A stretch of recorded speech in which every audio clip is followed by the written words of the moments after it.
This week on the Sports Initiative podcast, I sit down with Professional Development Phase Lead at MK Dons, Lee Collier. He discusses how they support players in the transition from the PDP into the first team, how they assist players in designing sessions for purposeful practice, as well as how to create a positive learning and development environment. This podcast was also recorded over the internet, so may sound a little different to normal. I hope you enjoy.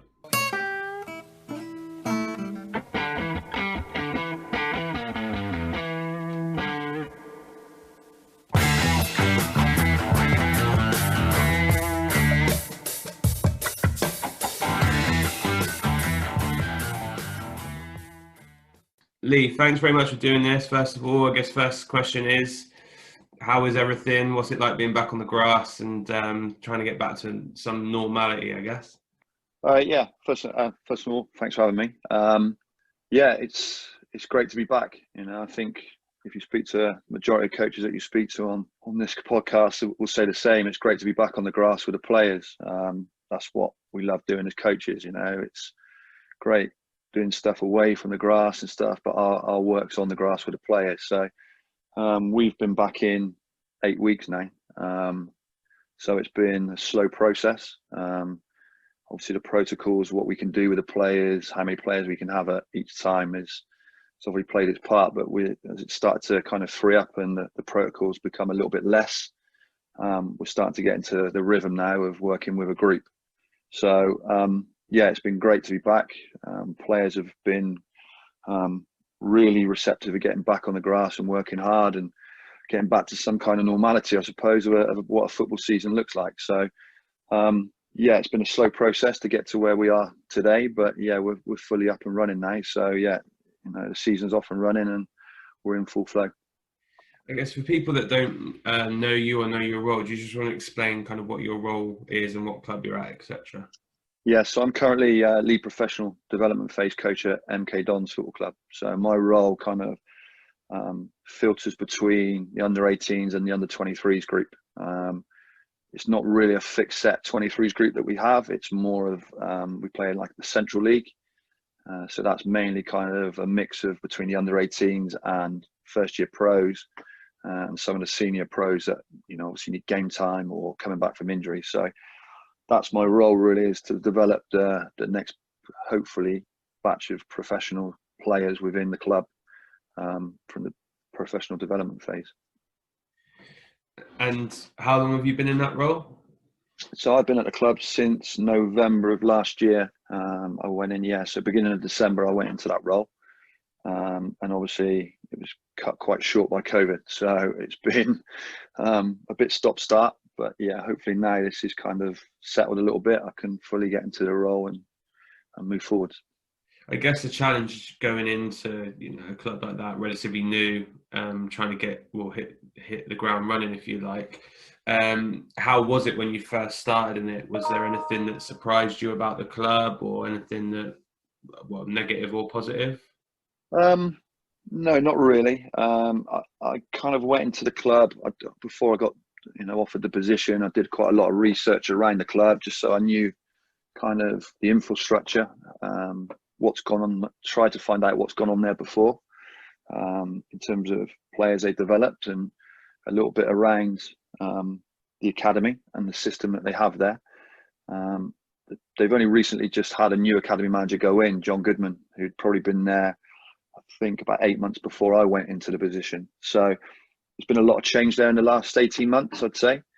When I went into the role in November, back in November, I probably inherited a group of players that were quite low on confidence. They'd had not a great first half to the season. They'd lost every game bar one.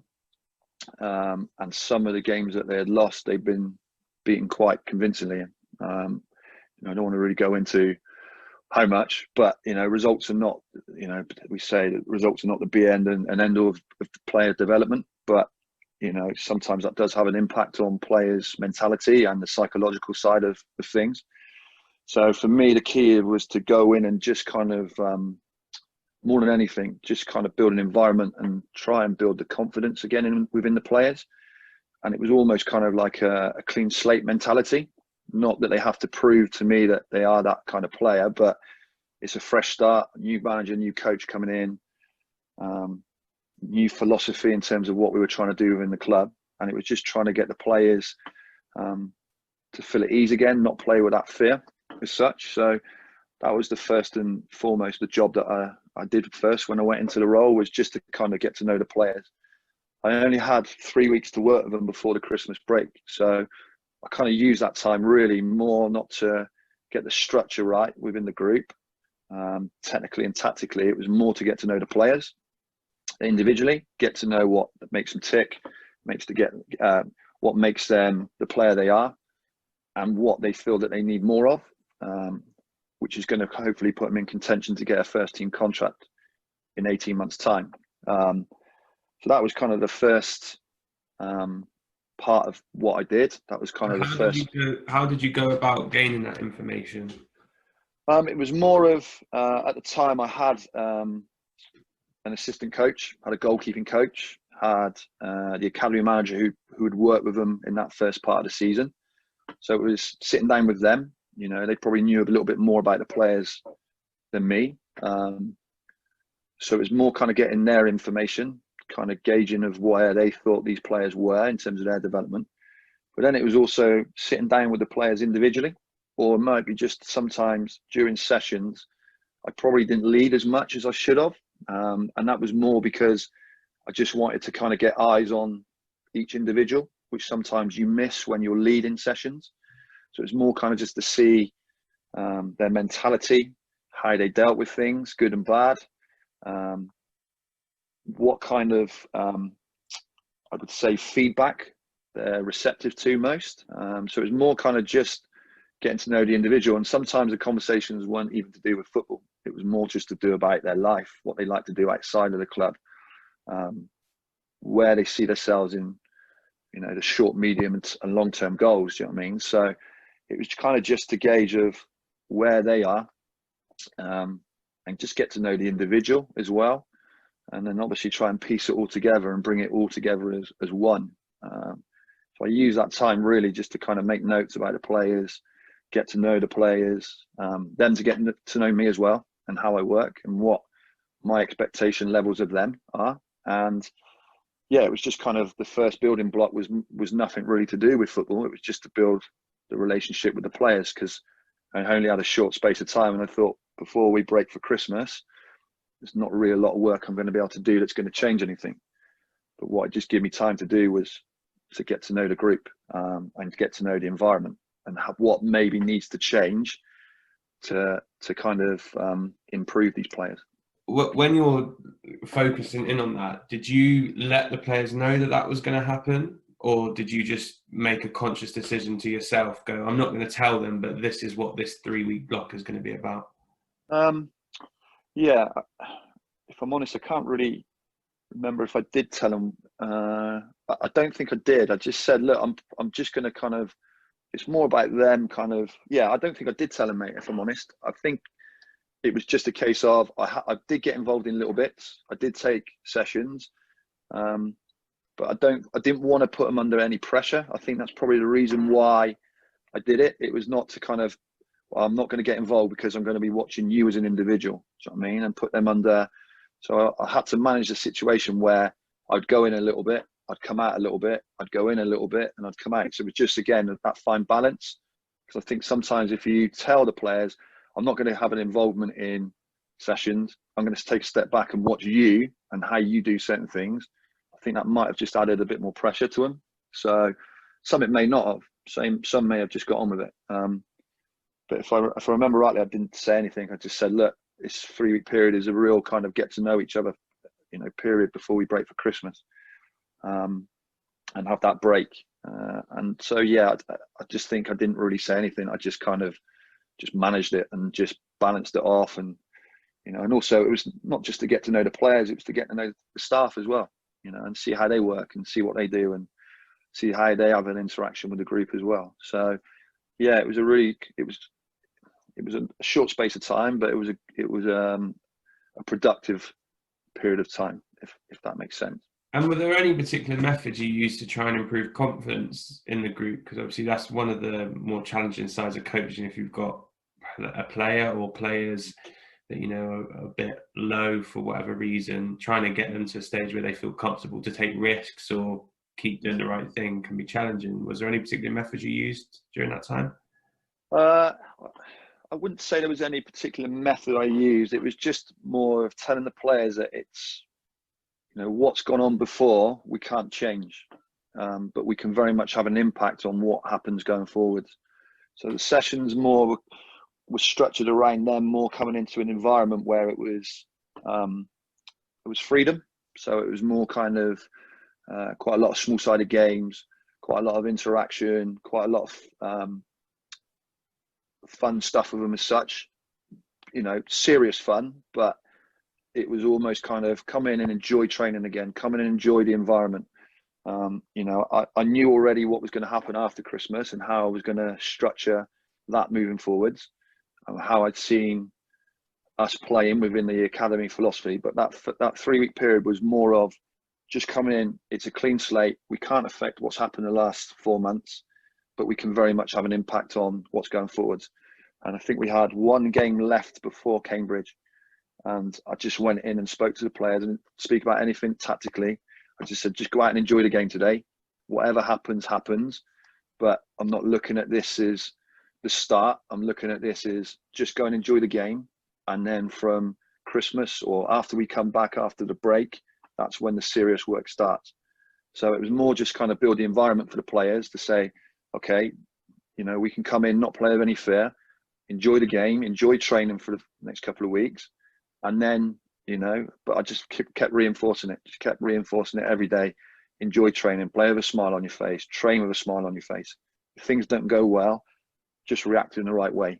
I'm not going to shout and scream at you if things are not going right, but what I want to see is the mentality start to change, and if we can do that individually and a collective, we'll only go in one direction, and that's up. And were they receptive to that? Yeah, they were, and to be fair to the group that I work with, they're a fantastic group to work with, and that's been the same at all the clubs I've worked at. I've always felt that the group that I've always worked with, you have one or two that challenge you, and that's football. But especially where I am in my current role, they're a really, really good group to work with, and they want to learn, they want to get better, and I think there was nowhere else they could go. Do you know what I mean? They were at pretty much rock bottom in terms of their confidence, and that was nobody else's fault. It was just the way it was. Do you know what I mean? And that's no blame on any coaches or any staff, but it was just where we were at the current situation, and it was just a case of the only way they could see was forwards and upwards. So that was just kept. There was no real method behind it. It was just kind of speaking to the players individually, just saying, look, you are a good player. This is why you're here. We just need to see a little bit more of certain things from you, and just start to nail down a little bit more specific stuff that I wanted from the individual going forwards, and also as a collective. So yeah, it was, you could use all the techniques, methods that are out there at the moment, but it's just sometimes just conversation, and that's sometimes it's all that's needed. It's just the players that feel wanted, if just by having just a normal conversation with them, and just finding out a little bit more about yourself. If you just ask a player sometimes, or how was your day, what you've been doing, they're like, what? It's almost you're having a conversation with me about something from football, and you think, yeah, this is what it's about. And so I'd say there was no real method, right? It was just a case of just talking to the players and reinforcing things every day, and building a consistent environment where it was the same messages every day. So obviously, as you alluded to there, you're kind of moving into phase 2, if you like, when you've come back after Christmas. What did that look like? I guess you've mentioned it being slightly more technical and tactical, but other factors around it. Was there a change in environment, mentality and stuff? What did that look like for you guys then? So when I started to build, so like I said, I probably had something, I had in mind what I wanted to do after the break when we come back the very first day. Had a way of how I'd seen us playing, within the philosophy of the football club and the academy. So it wasn't just, right, it's going to be my way and that's it.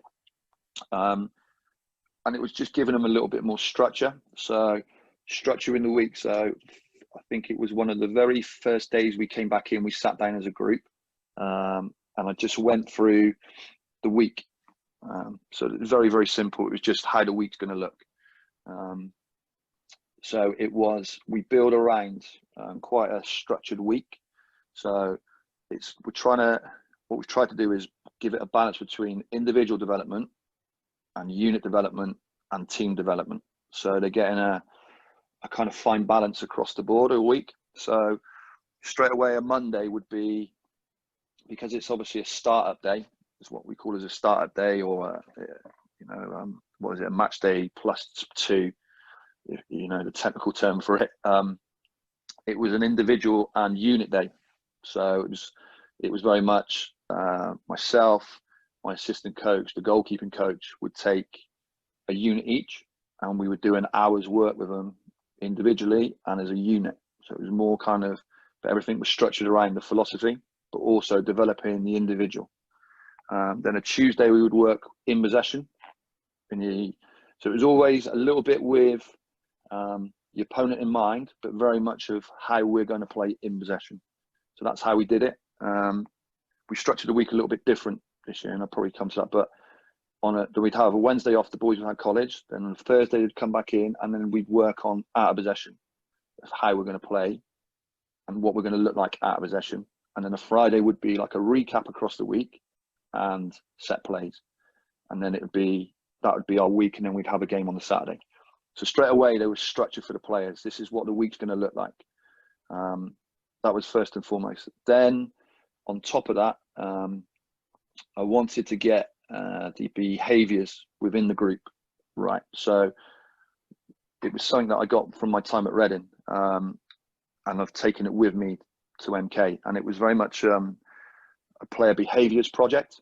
So sat the players down in groups in their units, and they had a sheet of paper, and it was what we expect our behaviours to be within the football club as a group. But they lead it. They put it down on the paper. So it was exceptional. You've probably heard of it: exceptional, acceptable, and unacceptable behaviours. And it was across all kind of things that we cover within the academy. So it was around education, it was around the medical, it was around the environment, dressing rooms, equipment. What's exceptional behaviours around these? So they would put in 4 or 5 points on each section as such. So all of a sudden they would put what's acceptable. So they would put that, whatever they thought was acceptable behaviour within these, and what's unacceptable. So we do a lot around huddle and analysis with the players.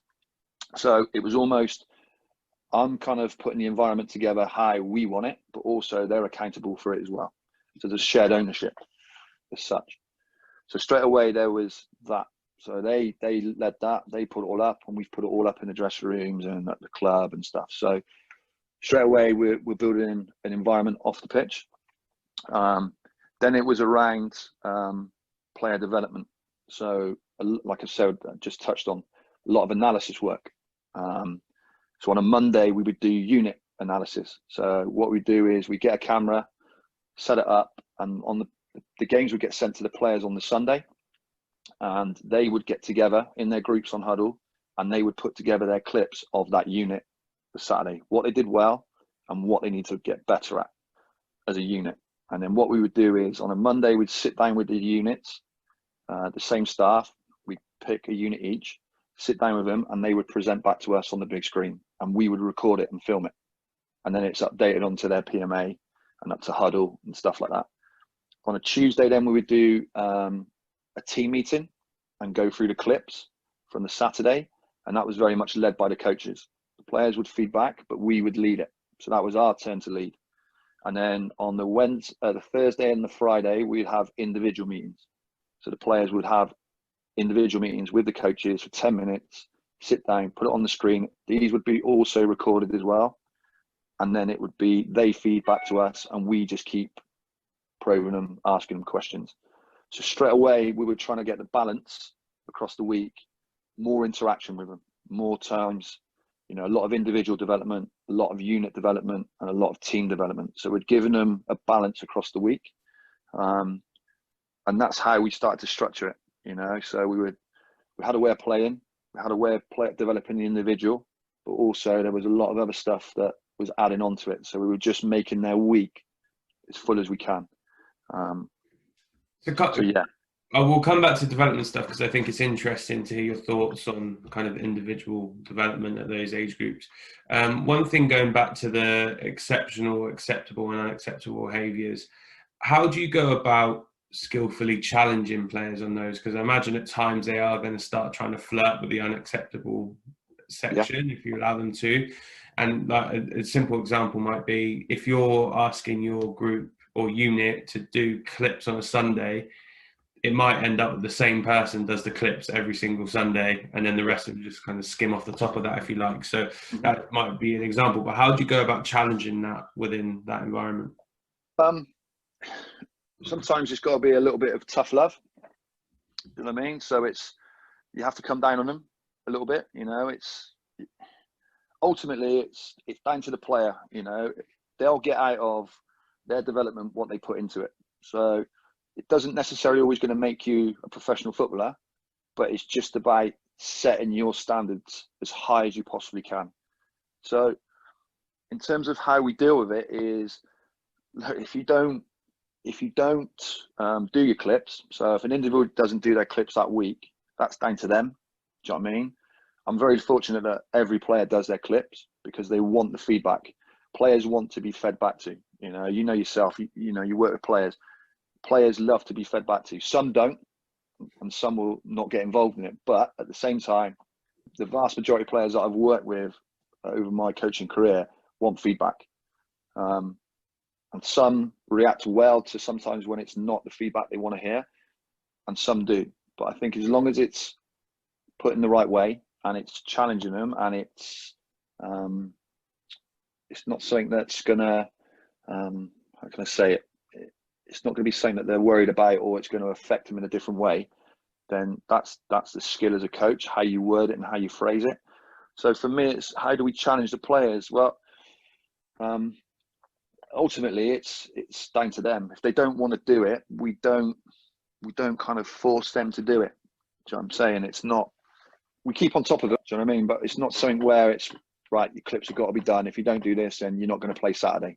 It's very much, if you don't do them or you only produce one clip or two clips, then you're the one missing out, you know. And we ask for a minimum of 3 in possession, 3 out of possession, and 2 on the transition.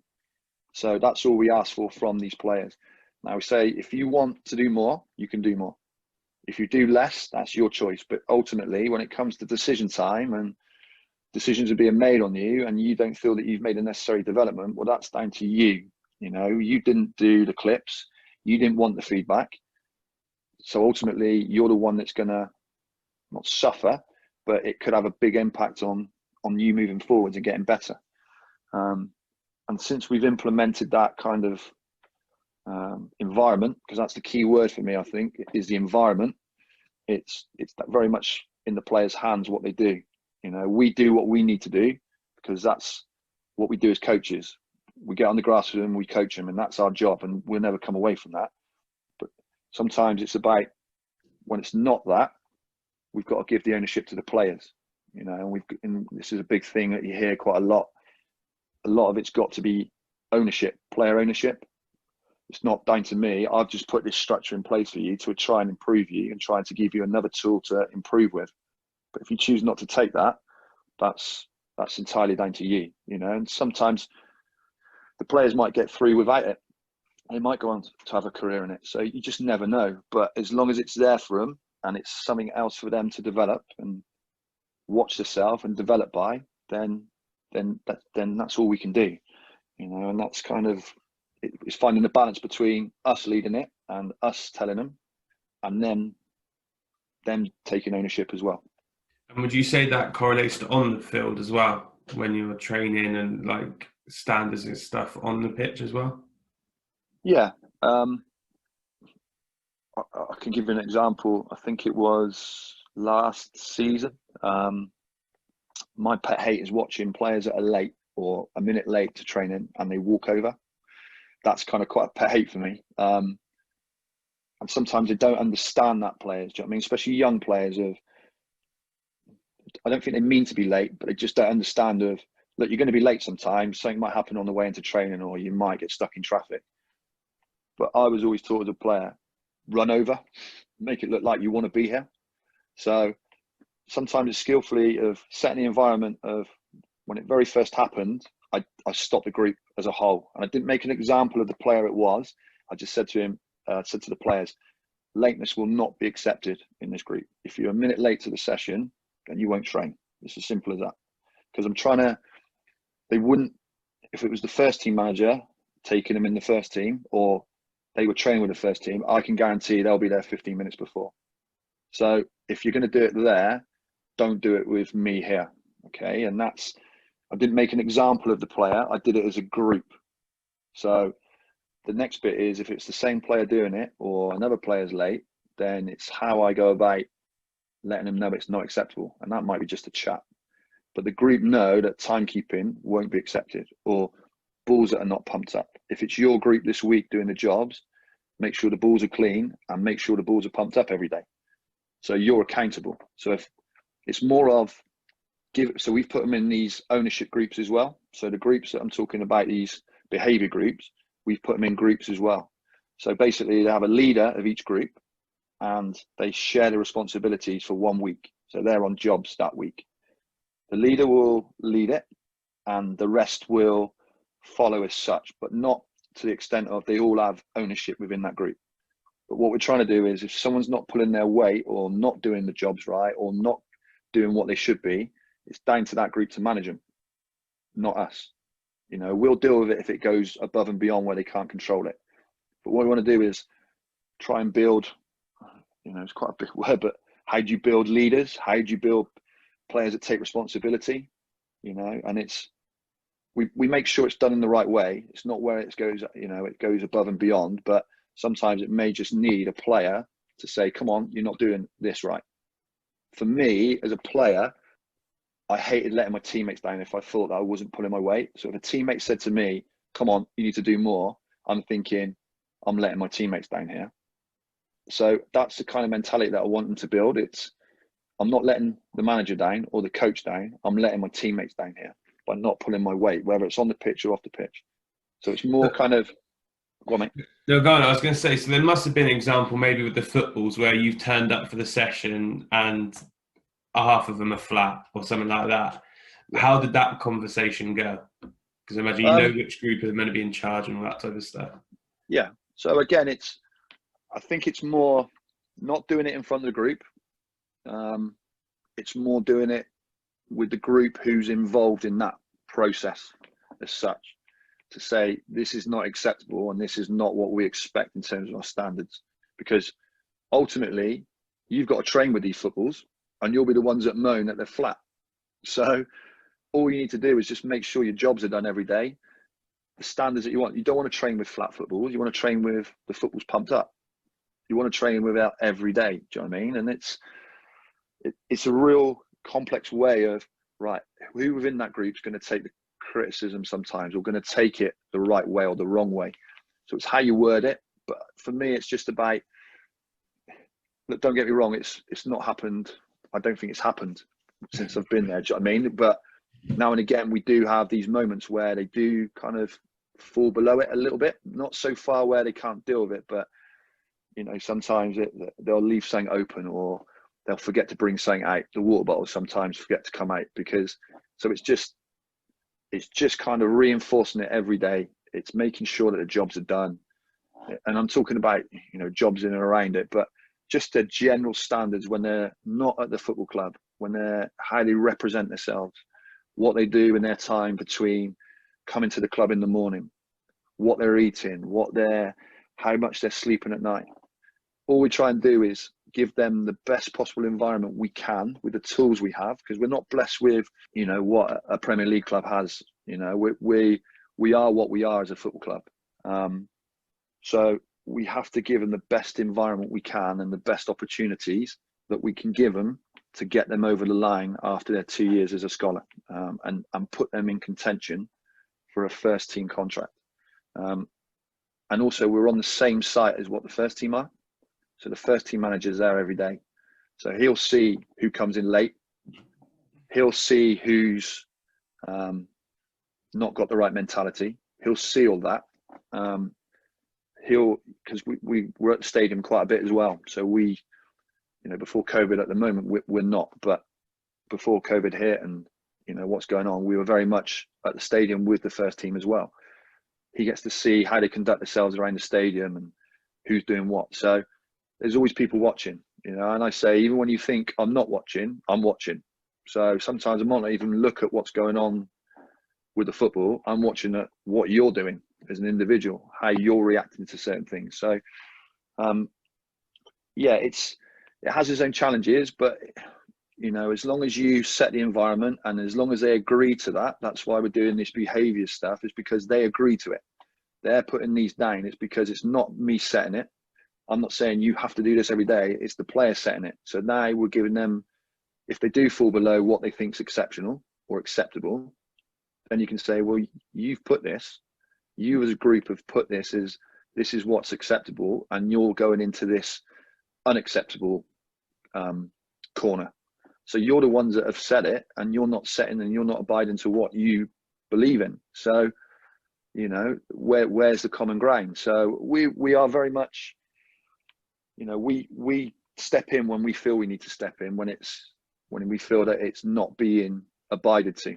But to be fair to the players, they do abide with it every day. The equipment's away, the equipment cupboard's tidy. They make sure everything's clean. They make sure they're a really good group to work with. And we're starting to see the leaders this year. So the group that I had at the end of last season were mainly first years, but now they're going into their second year scholarship, and now they're starting to understand. And some of them have been with the first team during pre-season, spending quite a large portion of pre-season with them. So then they get to see what the standards are like in the real world. So they've come back down now into my group, and they've gone an extra 10% in terms of how they apply themselves within sessions, how they look after themselves, what they do when they practice individually, what they do within that, and it's purposeful now. So it's been I think, kind of, to answer the question, it's more kind of them. It's them to keep their standards as high as they possibly can, and we just manage it. We just look after it. Have you seen it transfer to the pitch? So have you seen, like, on the pitch, you're seeing more leadership or more accountability between players and all that type of stuff? Yeah, I'm not going to say, like I probably, when I started, it was a group that was quite low on confidence when I went into the role, and even when we came back after New Year, it was still quite tough the first 3 games, because it was still quite new, and it was still building stuff, and it was still building the foundations and building blocks to get to where we thought we were. So it was quite tough. It was still quite tough. I'm not going to lie about that. It wasn't an instant success, and we started to move forwards really quickly. It was still kind of small, but every day you could see improvement. Every day you could see it getting better. Every day you could start to see structure within them and learning taking place. And then I think we got to about the middle of February, maybe the beginning of February, and we start to see a real turn in performances, in the intensity, in the way the players worked.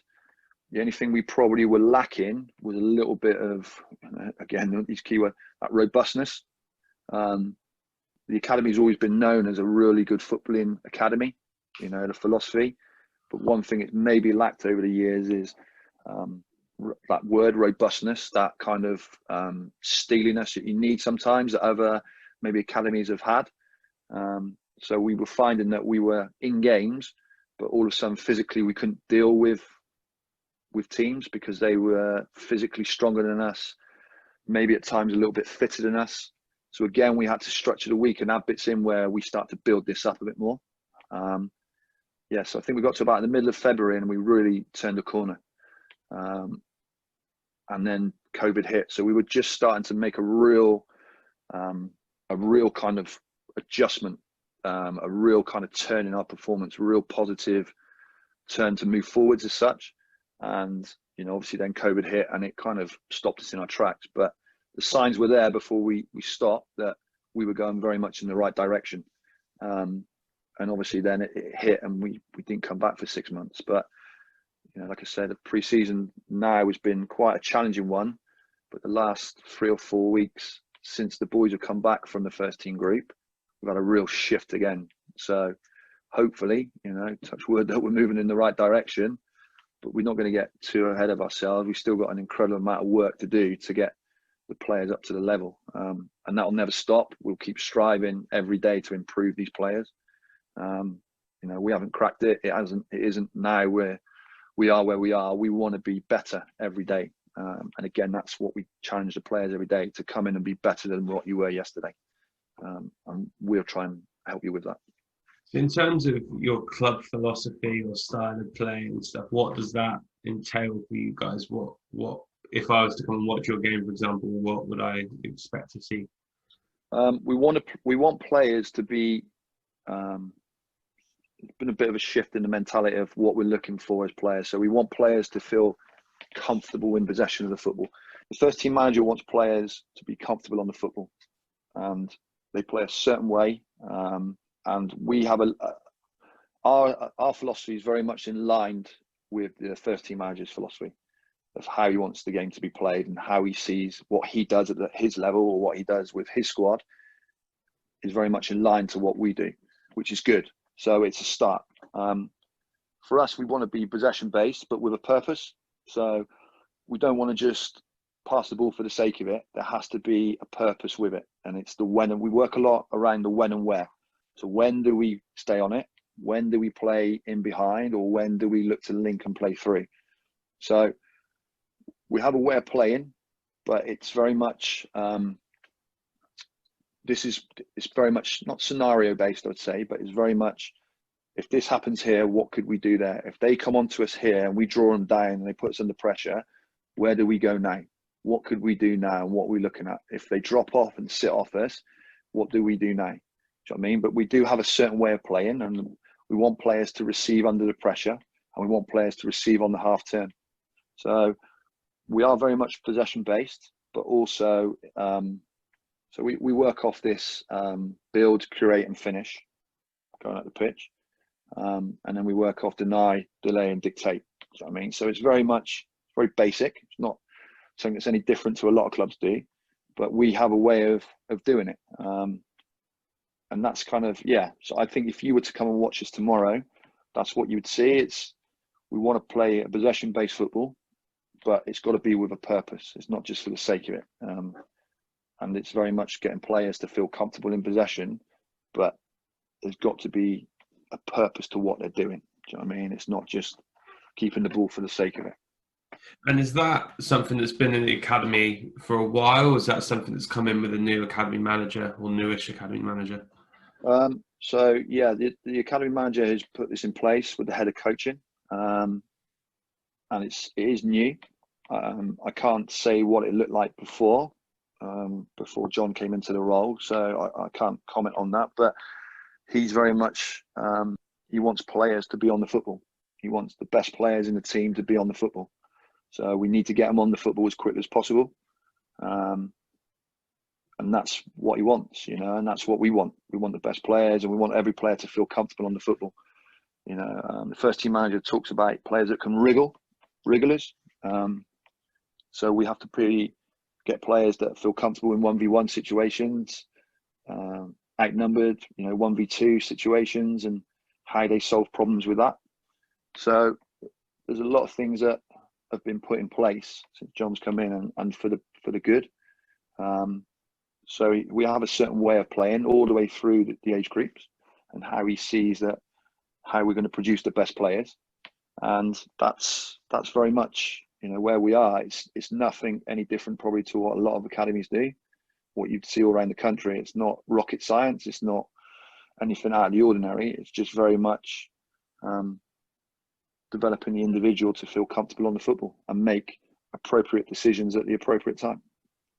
Do you have set formations you have to adhere to, or can you? agree with that. Yeah, there's a set way of playing in the younger age groups. There's a little bit more freedom with my group. We do have a way of playing, a set formation, but there is an element of flexibility within that.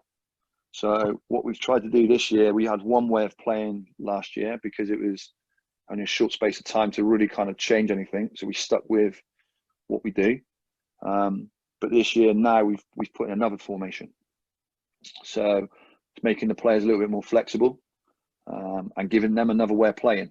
And I think sometimes that's quite important because some players are in the academy system from 9 years old to 21, and all they've done is play the same system, the same way. So they get into the first team or they leave the club and go somewhere else, and all of a sudden, new manager, new environment, new formation, something that they've never seen before or understand before, and it takes a little bit of time for them to get up to speed. So for me, I've always been quite a big, not fan, I'd say, but just I've always been quite conscious of players playing in different, we talk about players playing in different positions, and rightly so, but also what about players that play in different formations?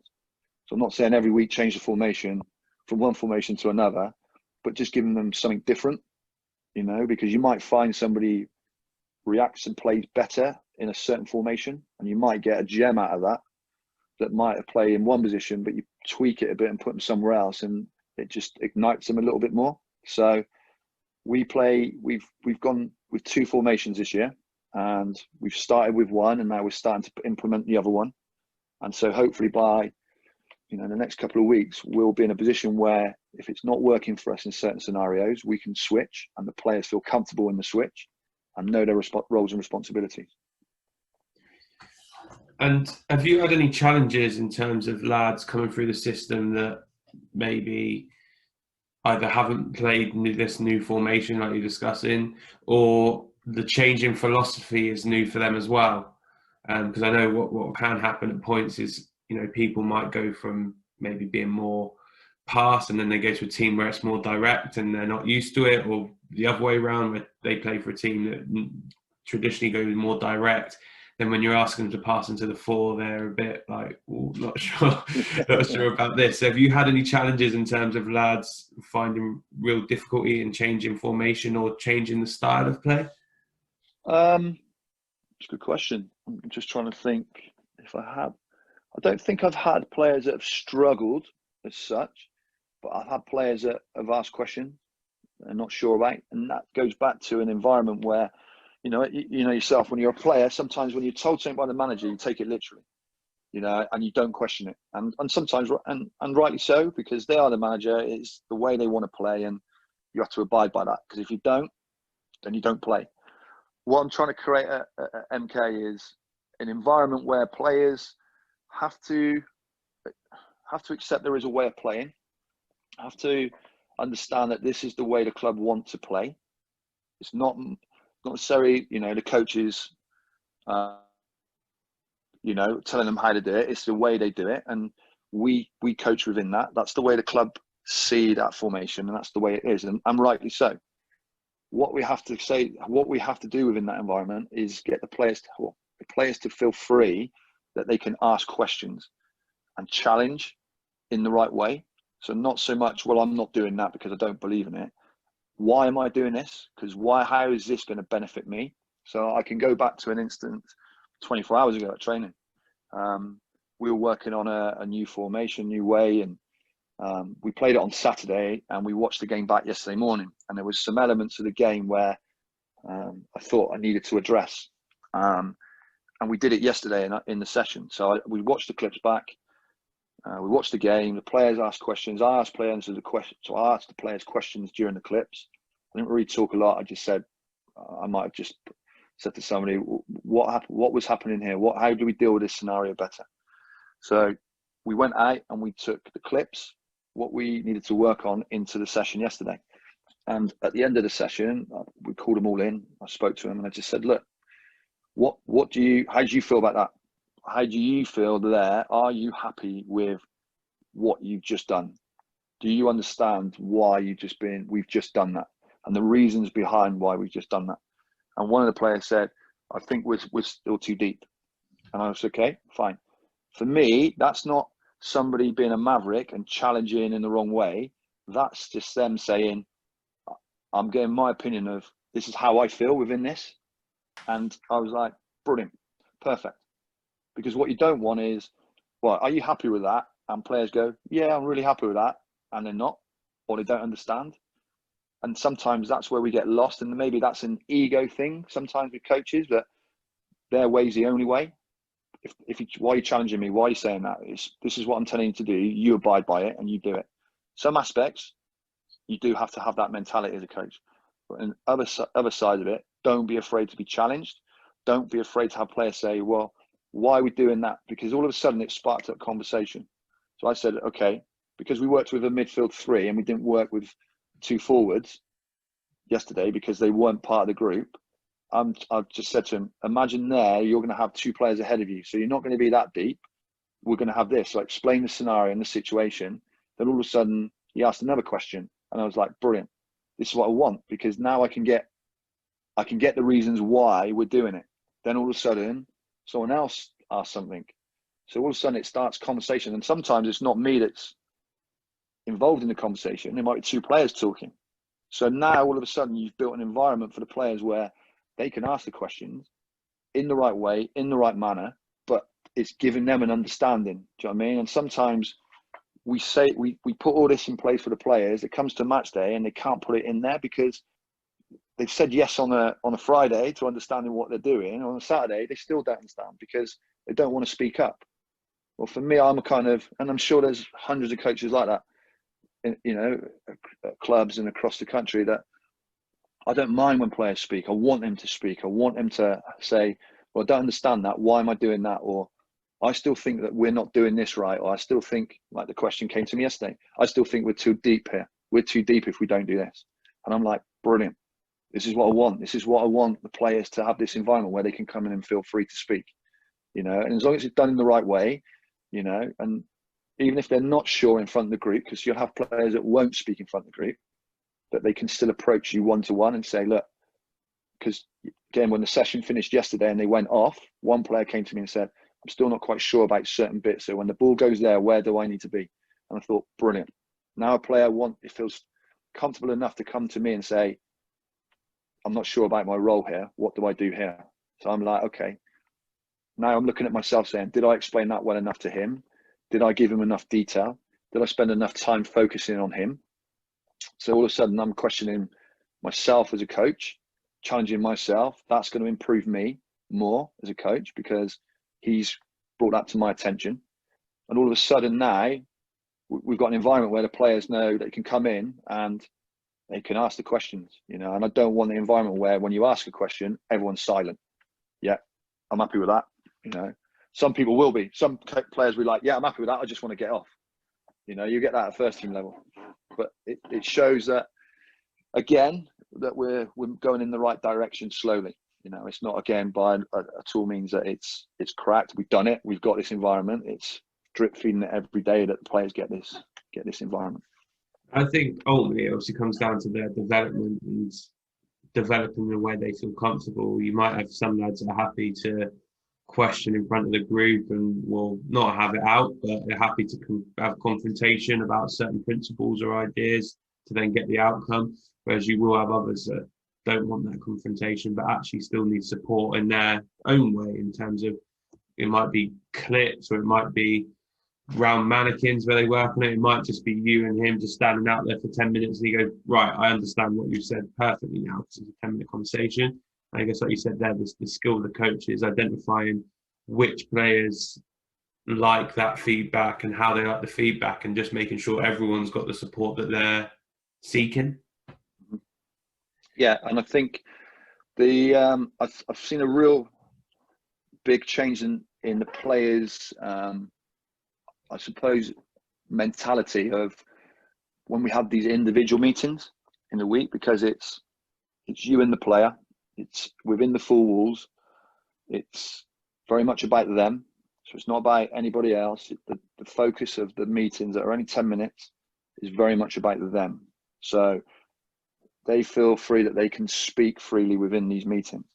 And some players who are really quiet on training days, on match day, you get a lot out of them within these 10, 15 minutes that you think, wow, I didn't realize they had a voice. Do you know what I mean? That's where it is sometimes. And you think, I've never heard him speak that much before. But again, they don't feel sometimes talking in front of their peers and in front of their mates, but they will talk as an individual. Do you know what I mean? So I find these meetings to be really beneficial. And again, it's a case of getting to know how the player works, what they feel comfortable speaking about, what they want to speak about. So again, these meetings are very much, we lead some of it, but it's very much about their own development and where they see themselves at that current time. And again, we just added it. So I said it, go back to what I said earlier, we've restructured our week a little bit. So we go Monday, Tuesday, Wednesday now. And on a Wednesday, it's a double session. So in the afternoon, it's individual development for an hour and 15 minutes, and it's player led. So I will go out and facilitate it. So what we do on a Monday, it's coach led, the individual stuff, and it is about developing the players and giving them opportunities to work on their individual stuff, not just what they need developing on, but also what they're good at, becoming a master of what they're good at. And so it's more also how they see the stretch sessions being structured and put together. So it's not just for a striker, go out and smash 50 balls down the middle of the goal. For us, it's giving them 50 chances, but from different parts of the 18-yard box. So it's just repetition. So we structure the session and then we give them the idea. So by the time it comes to a Wednesday and it's their turn to lead, they know what purposeful practice is. So 2 or 3 defenders might go off and work on heading and blocking and stepping in and winning the ball and things like that. But they know how to structure it to make it look realistic, not just someone standing 60 yards away, smashing the ball in the air and I'm going to go and head it. It's purposeful practice. So they know now what a purposeful session looks like that's going to improve them. And then we just as coaches just go around each unit. So I might even just work with an individual. So yesterday I'll work with an individual for 20 minutes, just on playing off a bounce board, having a touch out of his feet and playing into a passing goal. And he must have had, I reckon 50, 60 passes in 20 minutes. So they're not just doing it for the sake of it, they're working out an intensity as well. How do you get that part? Because I've done this bit before and some of the lads really engaged with it. Some of them really loved it, loved the detail can go in. Others were a little bit like, and again, this isn't in a academy setting, to be fair, it's in a college type program. But others, for example, would just be like, I'm just going to try and smash it down the middle of the goal. This isn't a game type deal. So how do you make sure the intensity to all those practices are there? I think it's not kind of like I say, I'll walk around it. So I'll walk around each group and I'll be there. And I think sometimes just having the presence of a coach, then that you have to do it. So if it does tail off a little bit, I might step in and I might just go in and speak to the group, or I might just speak to an individual and pull him out and say, look, we need to do more. You need to do more here. This needs to be a little bit more intense because you're not working at an intensity that is purposeful practice, again, which keep going back to. And to be fair, they're like, yeah, okay. And they go back in and it picks up again. I've been at a professional club where I've done it. I've said to the group, right, individual stuff, go out and do it. I've gone out 20 minutes later and there's footballs flying everywhere, going over the fence, people just smashing balls in the goal. So sometimes for me, that day there was a really big learning curve for me of, do players actually know how to practice individually? Do you know what I mean? Because we think as coaches, well, they do. They're in an elite environment. Players know how to practice with a purpose and know how to structure a session. So from that day onwards, I thought, right, when I do this, I'm going to lead it. I'm going to put these practices together and give them some ideas. And then all of a sudden in their mindset is they know what a practice looks like or what they need to do that's going to give them some purpose from. Do you know what I'm saying? So it's sometimes as coaches, we've got to be really careful of how we do this and give players ownership, because like I said there, that time I did it, it was an absolute car crash. And I was thinking, my God, what have I done here? And it's balls flying everywhere, going over the fence. I think there was a bag of like 30 footballs out there. When I went out, there was like 4 out there. They were all over the fence. It was just unbelievable. I just thought, okay, I need to revisit that, and I need to structure that better, because again, I just thought players, they've been in the environment for 10 years, they know what to do, or they didn't, and that's kind of where we've got to manage that situation again. So that was a big learning curve for me. So I've just done it in a way now where I'm going to lead some of it, and they're going to lead the majority of it, and they know what to do now, and there's still times when I go out and I'll go around and I think that doesn't look right to me. So then I'll go in and say, how would you change the structure of this practice to make it more realistic to what you're going to do on a Saturday, whether it's a 1v1 situation, where it's going to be a header, where it's going to be a tackle, where it's going to be a pass. How are you going to structure this session? What changes would you make to this session now that's going to give it realism, so it looks like it does on a Saturday or a Sunday or whenever you play? That's kind of where, again, the coach's skill set has to come in, because they don't sometimes know what players don't know. I won't say they don't know, they just don't have an idea of what it needs to look like sometimes. Another thing, and all coaches will relate to this, sometimes you design a practice in your head which you think is going to work, and in reality it doesn't. It happens all the time. I remember there was one session I did last year, and I did it on the Wednesday, couldn't work out why it didn't work, so did it again on the Friday, and I just asked 2 coaches just to watch. I was like, can you explain to me why this session isn't working? Because I tried racking my brain and couldn't figure it out. And it was a real simple tweak. All it was I needed an extra player in the middle section, which then created overloads, and it all worked. But that's, coaches will have that after 5, 10, 15, 20 years of experience. So asking lads who are, 18 or 20, who play but don't coach, to then try and nitpick maybe a really small tweak in a session to make it more realistic, there'll be times where they're going to go, I honestly don't know. I don't know how to fix it. Yeah. And as you said, that's where the support of going, we'll just move this 5 yards that way, and you'll run, well, now we're going to put a time limit on it. Then all of a sudden they go, oh, this is much better. Yeah, that's it. That's it. And I think, there's a lot of coaches in this country that are outstanding coaches. I think we've got a lot of excellent coaches out there with lots of skill sets, and that's our job. Do you know what I mean? That's why we're in the positions that we are at clubs, all the way down from 9 years old to under 23s. It's the skill set is identifying the moments that sometimes these players need help. I'm a big advisory for giving the players a responsibility, but also we have a responsibility as well as coaches to the players. We're deemed as the experts, and for us, we need to tell players sometimes this is not going to work, and like you just alluded to, that comes from experience.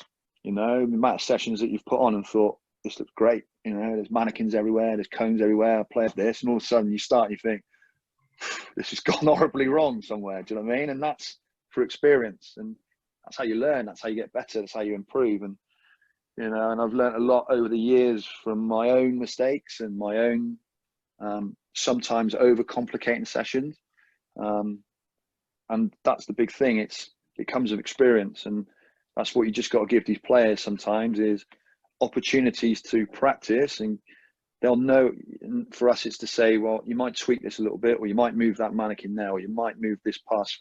This pass might need to come here, because that's what you would do in a game situation. That pass would be more realistic if it comes from this angle to receive. And then it builds their mindset. It gets them to understand more. So,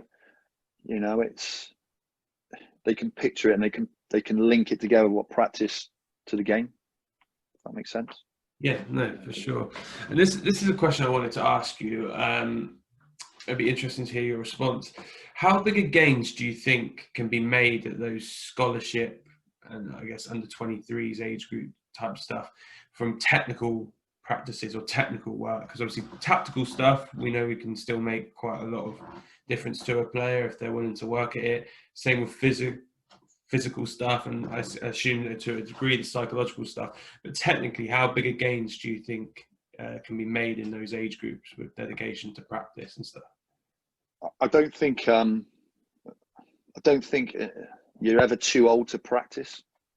Do you know what I mean? It's why do players stay at the very, very top level? So if you go back to the very top player, Cristiano Ronaldo, what makes him the player that's made him? Because he practices every day individually. Practice. Like you say, the tactical stuff will come. That comes. You'll get that. You'll get a lot of that. But I don't think you can ever be old enough to stop practicing. And if the very, very top players can do that, then 18, 19, 20, 21, 22, 23, it means more than anything. You've got to practice, because that's how do you get better and how do you fine tune the very, very basics at times. The first team every day will stay and practice for half an hour, whether it might be a little bit of unit work, it might be just individual. Players will stay out and practice, because if I can get another 50 shots off in 30 minutes, 50 different finishes, that's only going to benefit me. It's then how do we apply the isolated practice into the opposed stuff? So, I'll go back to a session a few weeks ago. We've got a centre half who's 6'5". He's physically, he's very strong. He's a good shape, but technically he needs to improve on the football. He needs to get better on playing into midfield, and he needs to play a faster pass. He needs to play that. So designed a practice where it was an unopposed, we only had a small group, and it was a unopposed technical practice, rotational practice. So it was like patterns, but I just kept him there. And I had 60 footballs, and all I did from the start of practice was I played into him. He had to have a touch out of his feet, and he had to wrap a ball into the wide man. And that's all I wanted him to do for 50 minutes. And he must have had about 100, I think we counted, it was about 120 passes. Okay, and it was off both feet. He had to receive off both feet. He had to pass off both feet. But it was a group practice, but very much focused on him. So I was conscious of today, I'm going to work with a group, but I'm going to focus on him and get him ready. So if my mindset was to kind of work with the group more and go and work with the group higher up or work with more individuals, then he may not have got that many opportunities to make that many passes or receive that many times. But I was very conscious of he's going to start this off every time. So I want him to get better at that, and he knows he needs to get better than that. So we just did it repetition. So it was isolated practice, but within a group structure. And that's how we did it. And like I say, I think he must have had over 100 passes within 45 minutes. So it's only going to do one thing, and that's going to improve him. It's only going to, and it's filmed, the session was filmed, so he can revisit it, he can look at it, he can pick bits apart. What were the good passes? What were the detail of the passes? How quick it needs to be? What was his body shape like when he received? So all these little bits, that's one thing I've learned over the years, is structuring a session that's going to focus on key individuals, but also doesn't take away the focus from the group when it needs it. I think, well, in my opinion, this is kind of an idea that's changing slightly, because I know there was talk a few years ago which Wenger came out and said, if you can't control a ball by like 14, you're never going to be able to, type of deal. And I think if you look at someone like Bielsa at Leeds, they come out quite a lot of the time and say how much he improved them by those individual bits. And you can see in like the way that they obviously work, the type of runs they make and all that type of stuff. But one of the big things for me is that you look at someone like Ben White in terms of his passing range kind of improvements and stuff. And I think before we might have said you get to that scholars age group, you get to 23s, you've got what you've got, and you've got to make the best of it. Whereas it seems like now there's more of a thing to go, actually, if you've got a very basic level of footballing ability, which anyone in a scholarship program has, if you apply the time and, like you say, in purposeful practice, you can actually make quite big gains over those 4 or 5 years? I don't know what your opinion on that is. Yeah, you know, I kind of reflect back to when I was a kid, and you know, this was a long, long time ago. But the best part or the best tool I had, learning tool, was a brick wall. That was the best learning tool, because every time you played against the wall, it come back differently, but it was high repetition. So I know it sounds very, very basic, but sometimes we look at the modern day game, it's still football. It's still the nuts and bolts of passing, receiving, dribbling, tackling, heading, you know, and some say that it's a dying art, some of these things within the game, but they are still part of the game. And it's, for me, it's isolated practice, it's repetition. So, you know, people talk about talent over, sorry, I'm trying to think of it. So it's talent and practice. So are you naturally talented, or do you need to practice to become talented as such? So for me, I look at it as, yeah, you have to have an element of natural ability, you know, and, you know, every player you think you take into the academy system has an element of natural ability. That's why you take them. But how do you get a master of something? So we always talk about players needing to improve on certain aspects of the game. Why do we always focus on that? Why do we not say, work at what you're good at and become an absolute master of it? Do you know what I mean? Because that could get you a career in the game, something that you might not even get. Why are you working on something that may not ever improve you, or you might not get become even, or I'd say you're never going to improve a lot on. You might get better, but it's not going to, you never become a master of that, but you could become a real master of this, of what you're good at. And this may get you over the line. There you go. The prime example. Do you know what I mean? He wasn't a runner with the ball. He wasn't a dribbler, but what he did was he practiced every day on what he was good at. And look what it did to him, and look at the career he had. So I think, yeah, I'm a big adversary for practice. Do you know what I mean? Practice, practice, practice. Because someone said to me many, many years ago, and it's always stuck in my head, it's practice makes you the player. The game's the proof that you are the player. Yeah, and it's always stuck in my mind. And, you know, everyone wants to play in games. Everyone wants to play games, and everyone says the game's the teacher. For me, I agree with that to a certain extent, because it teaches you something different. But practice will make you the player. Whether that's isolated practice, whether that's team practice, that's going to make you the player it is, because it's repetition, how much you do of it, you know. And then you just got the skill set then to go in and apply it in games. And then that's our job as coaches, to teach them how to, when and where to apply that skill within the game. And sometimes they will work it out for themselves, you know. And I'm not saying they won't work it out in games, not to have games, not just to have games within sessions. You know, kids, players want to play games. You know, when are we having a game? When are we having a five-a-side? You know yourself, it's when we're doing this. But with it, it's got to be, I'm a big fan of practice, because that fine tunes the mind. It puts you in them scenarios, and you can guarantee that the way you receive it sometimes in a practice is going to be in a game. So it's how you apply that in the game, and how you're effective with that in the game. So that's kind of the way I look at it, and that's just my own opinion. And it's the balance. It's how you balance it all out. I guess one of the challenges for you in your role is getting players ready for the first team environment. As you alluded to there, you've got some lads that have obviously gone and trained and come back down and stuff. I imagine it's challenging in terms of making them ready for that step up, but also challenging in terms of it's a slightly different environment as well. Obviously at your level, whilst you want to be competitive and you want to compete, and obviously I don't care what anyone says, everyone wants to win. If you're playing a game, you want to play to win. Mm-hmm. There's also a high level of development within that process and within that, you know, program.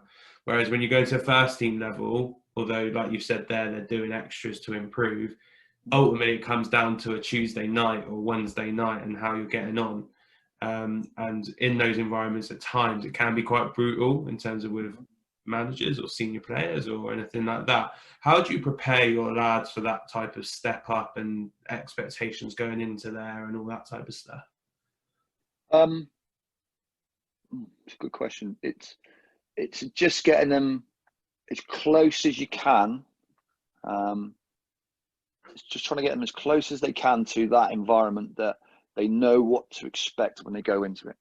And by that I mean that when they go into that environment, there's nothing there that's new to them. Obviously, there's going to be certain things that are new to them. The tempo is going to go up to 20, 30, 40%. They know that. And sometimes we can't do anything about that in our environment. But what we've got to get them ready for is this now changes from development to winning. You've got to know if you want to stay in the side, and you need to be, you need to know what you need to do to win as well. So there are elements about player development when you go into that environment, but now it becomes real. Now you're in the real world. This is survival now, whether it's your team staying up, or your team winning the league, or your team getting promoted, which is going to get you a bigger contract, or a move to a bigger club, or you being released. So what we try and do is, I've got a prime example of this. A second year scholar last year, you probably won't mind me saying it, his name's John Freeman. Got to the end of the season, he broke his leg. He'd had two really bad injuries the previous 18 months of his scholarship, and he only came back into the fold probably last October. So he had an extension already on his scholarship contract, which was he had an extra 6 months. And he got to the end of the season and he was playing regularly in the 23s, technically a really gifted player, really good footballer. Just lacked a little bit of mobility and lacked at times the physicality to deal with, it looked like the professional game. But he could handle the football. He's a really good footballer. And I sat down with him at the end of the season. He sat down with the academy manager and he said, look, it's going to be a no to a professional contract, but you can stay for the extra 6 months of your contract and see it out and try and turn the manager's mind around, his thought process. So I sat down with him and he said, you know, what do you think I should do? And I said, look, ultimately at the end of the day, it's down to you. You can leave and go and find another club or try to find another club, or you can stay, come back, stay for 6 months and see where it takes you. But you need to do this. If you're going to get yourself over the line, I said, from my experiences and working within the game, this is what you need to go away and fix and get right. And it wasn't just what he needed to improve on, it was what he needs to get better at that he's already good at. Do you know what I'm saying? So he went away, he came back pre-season, started off in the first team squad. I think he was 2 weeks, it was quite a slow start for him. He played in a few pre-season games and then started the season. It was a really bizarre conversation. First team manager came over and said, look, he had a few injuries. They were playing Coventry in the Carabao Cup on the Saturday. He said, I'm going to start him. He's a left-footed player. I'm starting him right-hand side of a back three. Right? So it was like, wow, okay. But it was one of these sink or swim moments. This could go really well for him, or this could be a complete nightmare for him. He was excellent. He was outstanding. He played left-hand side of a back three. He was brilliant. Then I think the next game they went away, he played. He came on against Northampton a week later, made 2 goals. And now he's just earned himself a 2-year contract. So the mindset of him changed. And it's all because he understands now what the environment is about of being a professional footballer and what he needs to do to survive within the game. So to go back to your question, it's trying to get them as close as you can. So when they go in that environment, it's not so much of a catch up. They're not catching up all the time, or it's too big a gap for them to deal with. There's going to be new things and new things sprung on you very, very quickly. And you're going to need to know, or you're going to need the skill set to take this on really quickly, because you haven't got time. If you want to get in that first team squad, or you've only got a year's contract, you haven't got a lot of time. So you need to get up to speed quickly of taking information on board, understanding what the information looks like, or how to deal with the information, because you know yourself, first team managers, they expect to tell you the information and you to get it straight away. There isn't, oh, well, we'll give you 6 months to deal with that. It's, you need to know now. If you're going to play on my team, you need to know now. So for us, it's look, we're never going to get the finished article. We're never going to get but what we've got to say is, when you go in here, this is what it's going to be like. This is what's going to be expected to you. You need to make sure that you're ready for what's coming your way. And there are going to be some surprises that you haven't learned from your time as a scholar. But what you can do is learn that quickly, or you can say, I've had a little bit of experience of that as a scholar, but now I know I've got a little bit of knowledge of how to deal with that. And then you just layer it on top, really. So for us, you're never going to get really the finished article. Some you will. You get your players that will go and be naturally just gifted in it. You know, I'll go back to a player at our club, Dele Alli. That's one for you that's just naturally went into the environment, flourished, and obviously look where he is now. You're going to get them, but then they're few and far between, I would say. But you just got to get them as close as you can to that environment with a toolbox as such that's ready for it. And would you pass on information about them as a person and stuff before, as the first team managers coming in? So obviously you mentioned before how you've got to know the person, what type of feedback they like, how they interact around the others. The person we mentioned earlier in terms of didn't really like confronting in the group, but one-to-one off the pitch really like it. Would you let the first team manager know that before he goes up, or would he already be aware of that, or is it just kind of, that's great, but you've got to be able to come in and do the job as well? Yeah. One thing we are very fortunate to have at the club is first team manager will take the players a lot. You know, I go back to the back end of last season. The scholars and the young lads spent a lot of time with the first team. So straight away, he's got eyes on them. So it doesn't necessarily sometimes need the feedback from me. He sees it firsthand. So he can make a judgment quite quickly.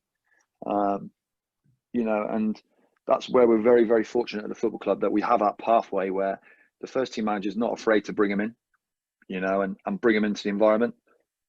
So he gets to see him straight away.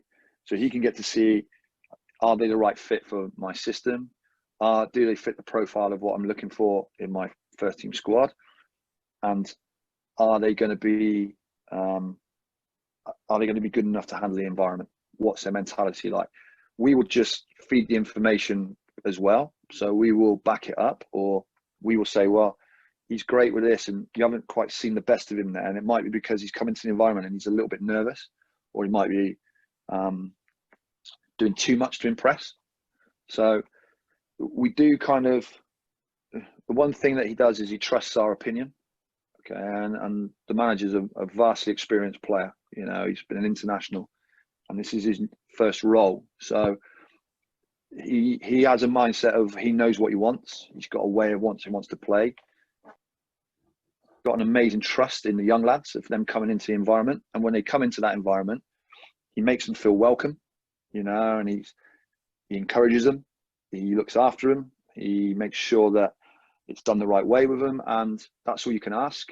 And then it's down to the players when they go into that environment. Because I say to them, when you go into that environment, it just takes one moment of brilliance, or one moment of something that catches his eye, and next thing you know, that could catapult your career. That's all you need. It's just one moment that changes the mindset. So I go back to John Freeman. He had one moment. He had one game that changed the mindset of the manager, and he's earned himself a contract. So when you go into that environment, or when you're in this environment, not just the first team environment, when you're in there, don't waste a minute. Don't give an excuse not to work hard. Don't use an excuse not to do the right things every day. Because one little piece, one little moment, the first team manager might be looking over or just walking past the session, and you do something, and all of a sudden, you don't know how he's going to react to that. He might be like, wow, let's have him in my environment. Let's put him in here. Do you know what I mean? So it's, like I say, we're very fortunate at the club, and it happens at a lot of clubs. You know, we're seeing more and more players get through the system now and get into the first team squad, and long may that continue.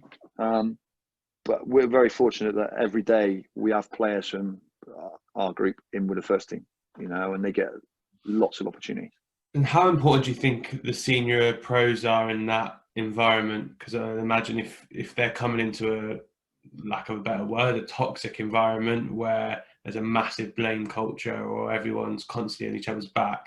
For a young kid coming in who, you can do all the preparation you want if you've got a 29-year-old pro who's an international having a pop at you constantly, it will wear thin after a while, compared to if you've got some senior pros that are competitive and stuff but manage the group quite well in terms of going, maybe ease off him a little bit or let him know the standards but in the right way. How important do you think the senior pros are in that environment to make sure that it's done correctly? Yeah, they're vital.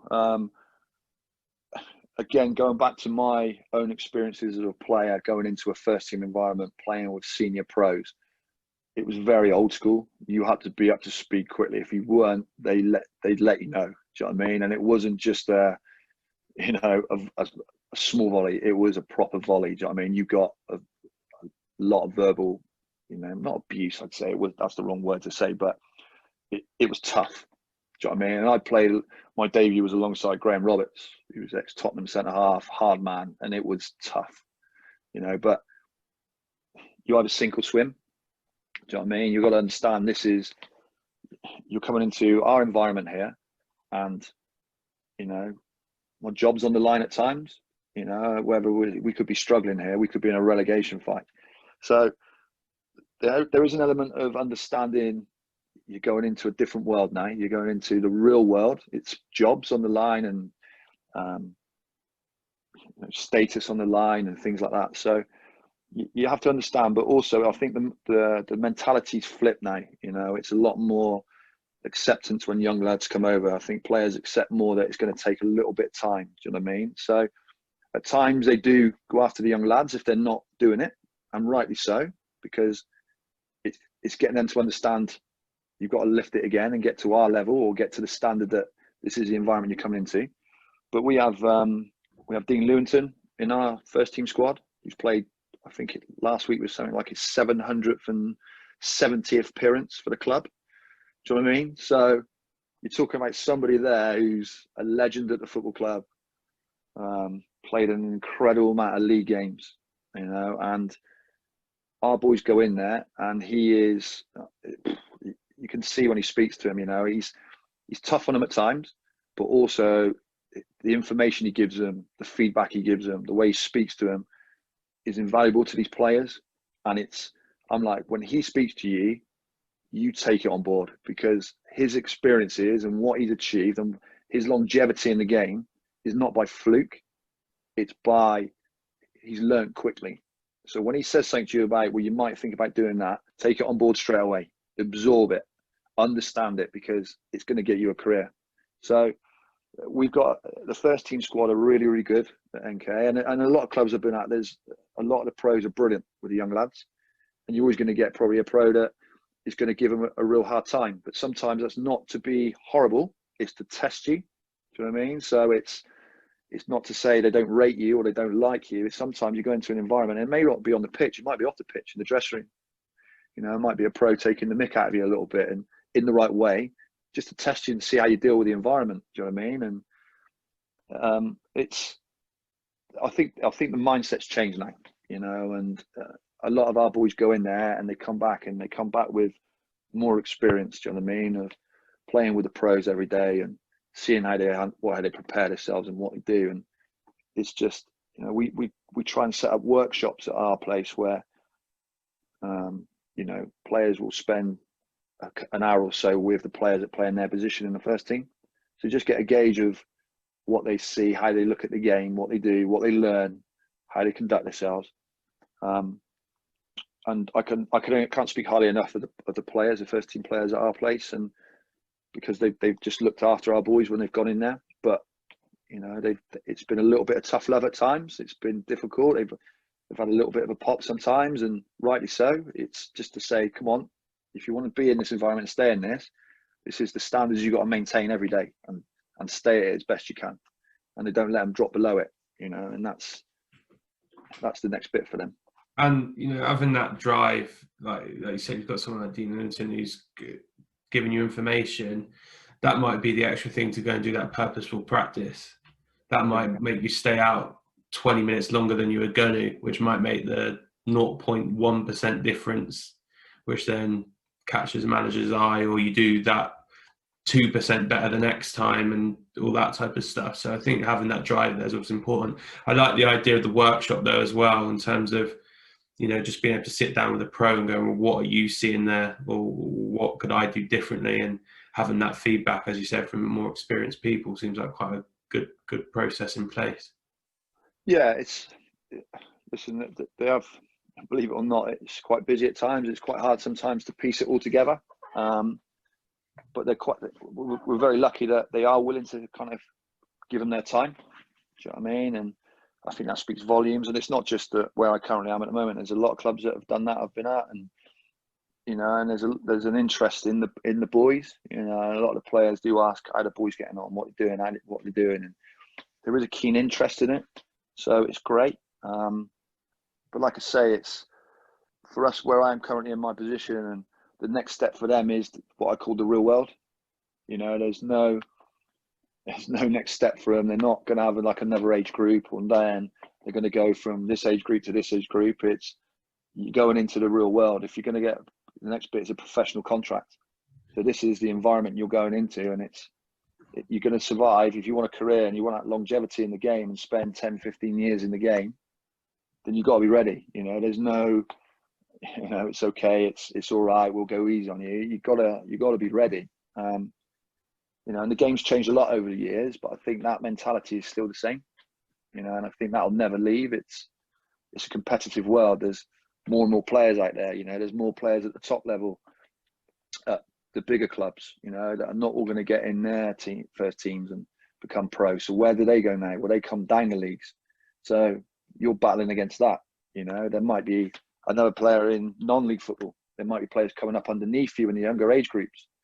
Do you know what I mean? So there's a lot of pressure on young players from outside influences as well. Do you know what I mean? And that's where we are with it. But we just try and say the next step for you now is the real, like I keep alluding to, the real world. Listen, it'll be final question for me, and then I'll let you enjoy the rest of your day, which is who's the best player that you've played with or worked with or against, and why? And then who's the best coach you've worked with or against, and why? You put me on the spot here, mate. Best player I played with. Oh my God, I played with some. I'm very fortunate during my career, I suppose, to play with some unbelievable footballers. Best I probably played with was a player called Jason Bowen at Newport County. He played. He was a Welsh international. He was. I think I played with him probably at the back end of his career. I think he must have been like 33, 34.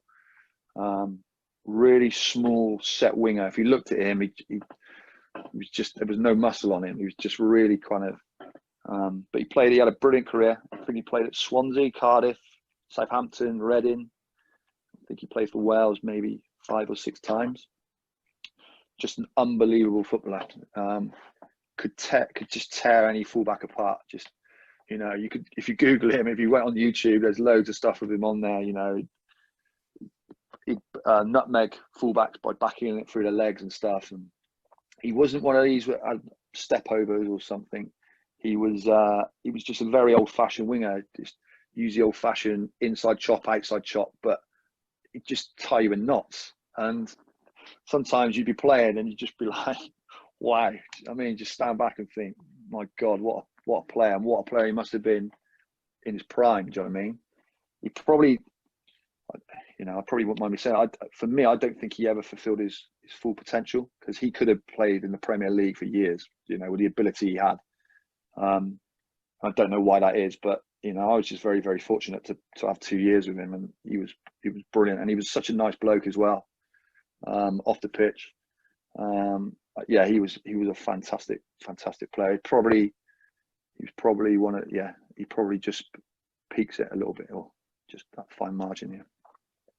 What about coaches you work with or against? I've been, again, the last. There's too many to mention. I wouldn't say there's somebody really that has really stood out. I've just been very fortunate to have been worked with some outstanding coaches, seen some outstanding coaches. I wouldn't say there was one I really looked up to, but I've just been very, very fortunate. What I've been coaching now, 12, 13, 14 years now. I've just been very, very fortunate over my career to have seen some of the best coaches, watched some of the best coaches, worked with some of the best coaches, I feel, coach educators. So I'm not gonna. I'm sitting on the fence here, mate, big time. Do you know what I mean? But That's right. I wouldn't say. I've had the fortunate of watching Eddie Howe work when I was at Bournemouth and watching how detailed he is and what he does. He's an unbelievable up and coming coach, and I'm sure he'll be back in the game. Of coach educators, I've been very fortunate again to work with somebody like Steve Rutter. Do you know what I mean? At Yeovil, he was my head of coaching.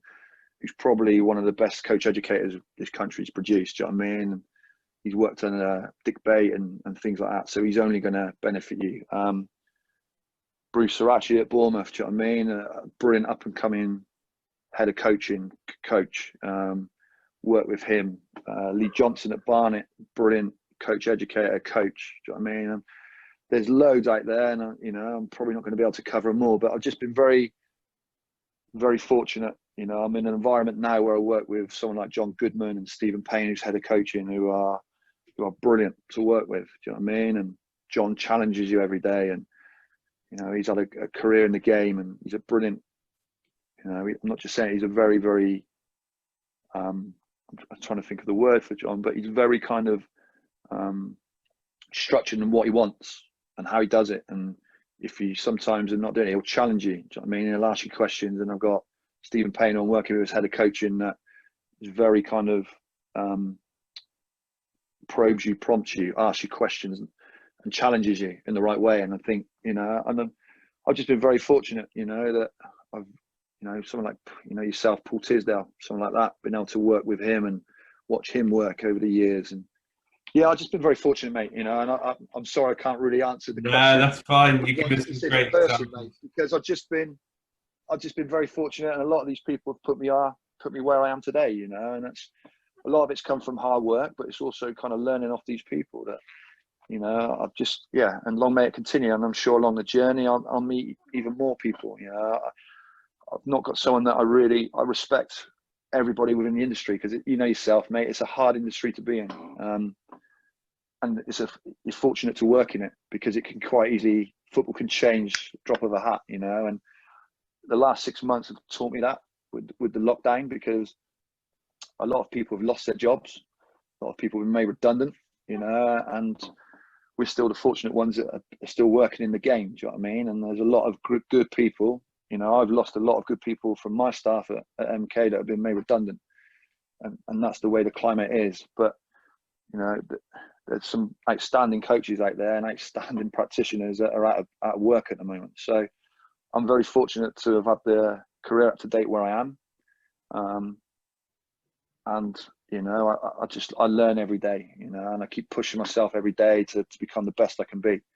And improve, and it's not just improve myself. I want the players to be the best they can be in it. If I'll play a small part in that, in their development and getting them over the line and them having careers in it, then that's what the job's about for me.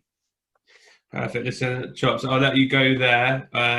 Obviously, we didn't get to talk about any of your previous jobs or any of your playing or anything like that. So hopefully at some point we can get you on again to go for that other stuff. But some great insights into the PDP phase and kind of the work that's being done and stuff. So really appreciate your time, and hopefully. No worries, mate. Thank you for having me. I love that. It's brilliant. Cheers. Catch up soon, mate.